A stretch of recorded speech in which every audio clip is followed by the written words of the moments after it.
Bonjour à tous, bienvenue sur la chaîne La Connaissance. Cette chaîne vous aidera à vous améliorer à travers les livres. Et le livre d'aujourd'hui sera L'Alchimiste. Lorsque nous avons une vingtaine d'années, beaucoup d'entre nous se demandent quel est notre rêve, ce que nous voulons vraiment faire.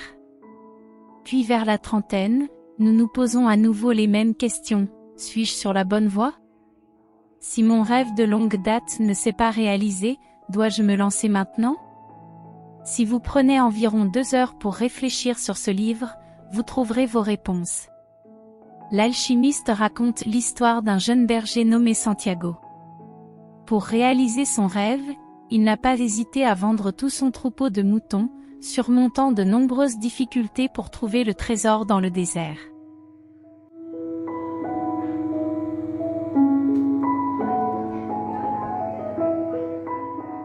Section 1. Si vous vous concentrez toujours sur les gains et les pertes, vous passerez à côté de vos rêves.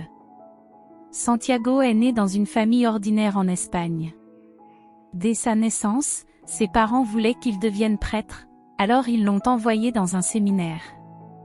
Devenir prêtre aurait été une bonne situation, pensaient ses parents. Cependant, ce n'était pas le souhait de Santiago. Un jour, il a eu le courage de dire à son père qu'il ne voulait pas être prêtre et que son rêve était de voyager pour découvrir le monde. Bien que son père s'y soit fermement opposé, il n'a finalement pas réussi à convaincre Santiago qui avait vraiment décidé. Alors son père lui a donné 3 pièces d'or et lui a dit « Achète des moutons et vis la vie dont tu rêves ». Les 3 pièces d'or représentaient la compréhension de son père. Car quand lui était jeune, il avait aussi rêvé de voyager, mais pour de nombreuses raisons, il avait dû renoncer et vivait avec des regrets. En repensant à notre vie, on se retrouve toujours à comparer gains et pertes. Ce calcul éteint nos rêves. Santiago a franchi le pas, quittant sa ville pour devenir berger et choisir la vie qu'il désirait. On se demande souvent si on regrette ce qu'on a fait ou pas fait. Une étude à l'hôpital a interrogé 100 personnes âgées sur leurs plus grands regrets dans la vie. Presque tous ont répondu qu'ils regrettaient non pas ce qu'ils avaient fait, mais ce qu'ils n'avaient pas fait. Si vous avez un rêve, que vous voulez accomplir quelque chose, faites-le maintenant. Que vous atteigniez ou non votre rêve, vous serez heureux.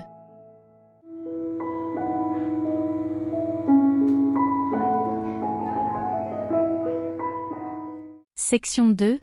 Le secret de la vie est de tomber 7 fois et de se relever 8 fois. Sur la route pour suivre vos rêves, vous rencontrez parfois beaucoup d'obstacles, tout comme Santiago. Le premier gros problème était qu'il ne parlait pas espagnol.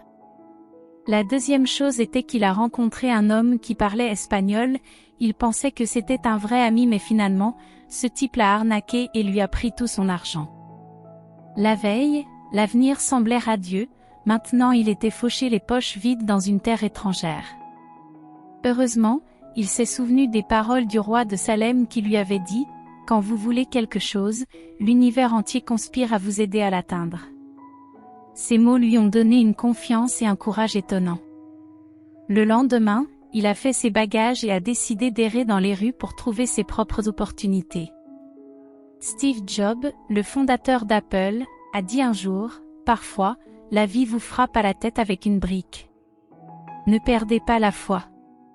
Tant que vous avez la volonté d'aider les autres, les choses ont un moyen de s'arranger. » Santiago a trouvé une boutique de souvenirs dans la rue qui était en difficulté. En observant, il a suggéré au propriétaire de garder les marchandises plus propres pour attirer plus de clients. Il a proposé de tout polir en échange d'un peu de nourriture. Quand le propriétaire hésitait encore, Santiago a commencé à nettoyer de sa propre initiative. Il venait de finir 2 vitrines quand des touristes sont entrés pour acheter des choses. Alors le propriétaire l'a laissé rester. Cependant, le rêve de venir en Égypte devait traverser des milliers de kilomètres dans le désert.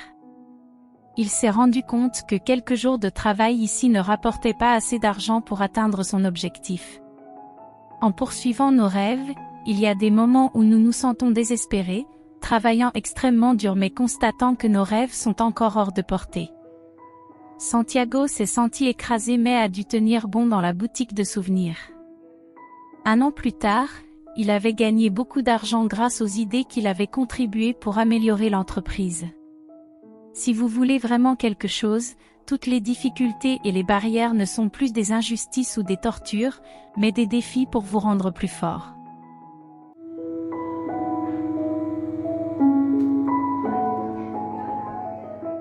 Section 3. Lâcher prise pour atteindre ses objectifs.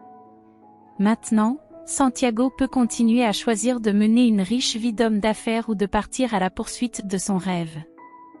Le propriétaire de la boutique essayait toujours de le convaincre de rester, mais dans son esprit résonnaient les paroles du roi de Salem qu'il n'avait jamais oubliées: « Tu dois toujours te souvenir de ce que tu veux. » Alors il a décidé de partir. Après avoir traversé des milliers de kilomètres, il est arrivé dans un petit village. Là, il a rencontré une belle fille nommée Fatima dont il est tombé fou amoureux, au point d'envisager d'abandonner son rêve. Mais pendant ses jours avec Fatima, Santiago n'a jamais oublié son rêve, il était déterminé à se rendre en Égypte. Dans la vie, si vous ne lâchez pas ce que vous avez entre les mains, vous ne pouvez pas obtenir autre chose.